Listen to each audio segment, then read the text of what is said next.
Hello friends, আজ আমি তোমাদেরকে এই ডিজাইনটা কিভাবে করেছি সেটাই দেখাবো।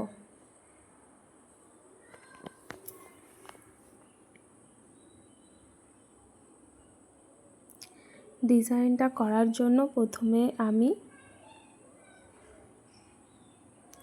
লেমন ইয়েলো কালারকে এইভাবে 0 সাইজ রাউন্ড ব্রাশের সাহায্যে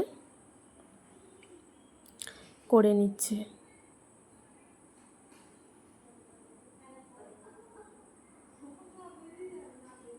এরপর আমি এখানে যে ফ্লাওয়ারগুলো করেছি, ফ্লাওয়ারের আউটলাইনটা প্রথমে এইভাবে হোয়াইট কালার অ্যাক্রিলিক কালার দিয়ে কিন্তু করে নিচ্ছি। দেখো, আমি কিন্তু ফ্লাওয়ারের মিডিল পার্টটা বাকি রেখে শুধুমাত্র আউটলাইনটা করেছি।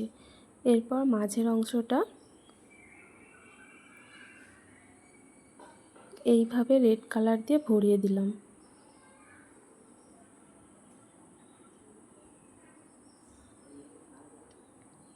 এরপর দেখো, আমি এখানে যে পাতাগুলো এঁকেছি, তো ওই পাতার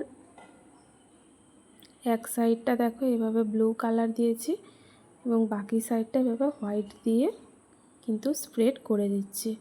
তাতে করে দেখো পাতাটা কত সুন্দর দেখতে লাগছে। তো এইভাবে তোমরা কিন্তু দুটো করে কালার দিয়ে যদি পাতাটা আঁকো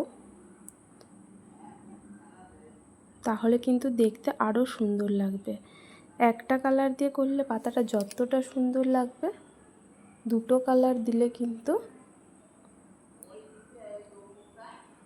তার থেকেও বেশি সুন্দর লাগবে।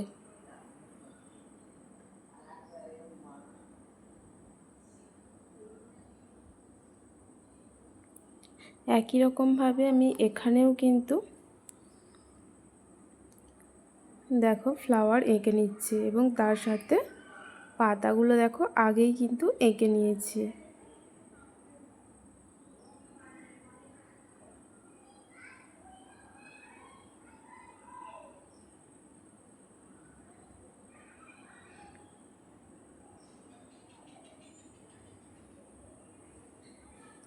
ডিজাইনটা করার জন্য আমি যে জামাটার ওপরে ডিজাইনটা করছি তার নিচে এইভাবে শক্ত একটা কাগজকে রেখে দিয়েছি, যাতে কালারটা না নিচে লেগে যায়।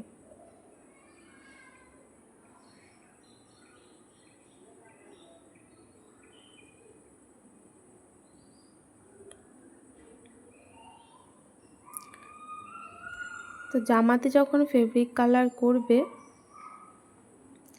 কালার করার পরে তোমরা কিন্তু আধ ঘন্টা বা 1 ঘন্টা জামাটাকে এমনি রেখে দেবে, কোনো ফ্যানের তলায় বা এমনি নর্মাল টেম্পারেচারেও রাখতে পারো, যাতে কালারটা তাড়াতাড়ি শুকিয়ে যায়।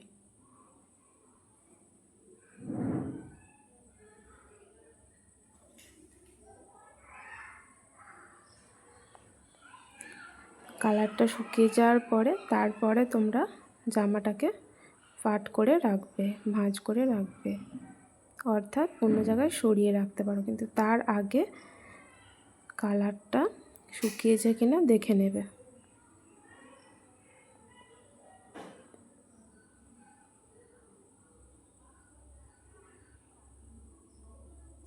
আমি এখানে ফ্লাওয়ারের সাথে যে বার্ডটা এঁকেছি ওটা এইভাবে দেখো কালার করে নিচ্ছি।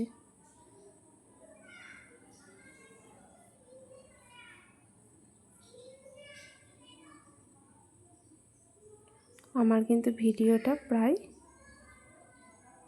শেষের পথে, ডিজাইনটা কিন্তু প্রায় কমপ্লিট। দেখো, আমার পুরো ডিজাইনটা হয়ে গেছে। আশা করছি তোমাদের ভিডিওটা ভালো লেগেছে। চ্যানেলটা সাবস্ক্রাইব করো। দেখো, আমি শুধুমাত্র এই দিকে ডিজাইনটা করেছি, এই দিকে কিন্তু করছি না, কারণ শাড়ির এই দিকে আমাদের আঁচলটা যাবে, সেজন্য এদিকে ডিজাইনটা করার কোনো প্রয়োজন নেই। ভিডিওটা দেখার জন্য থ্যাংক ইউ।